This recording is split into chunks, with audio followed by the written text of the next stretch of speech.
Bwana linapokuja swala la kuzungumzia football, usiogope nikisema hivi au nikisema hiki watu watanichukuliaje au mashabiki wa timu fulani watareact vipi. Hapana. Ongea kwa kutengeneza, ongea kwa kuweka vitu sawa bila kuchukua side yoyote kwa wakati wowote, kwa sababu wachambuzi siku hizo wamekuwa ni watu wa kwenda na biti makasuku, yani hasa wa kibongo. Kuna vitu huwa mimi vinanikanganya kabisa, vinanipa wakati mgumu hasa kuvifikiria, kwa sababu timu ikishinda wanasifia tu wao, wanasahau pia kama kuna madhaifu walionyesha ambao wanatakiwa waambiwe ili ile timu mechi ijayo ijirekebishe. Simba kashinda juzi, lakini unakuta Simba inavyosifiwa mpaka wanasahau kuambia madhaifu yao walioyaona hiyo siku.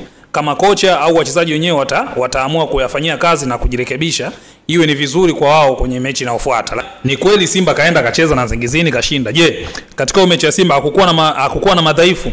Simba amecheza perfect 100%. Lakini unakuta watu wanaenda na biti sasa.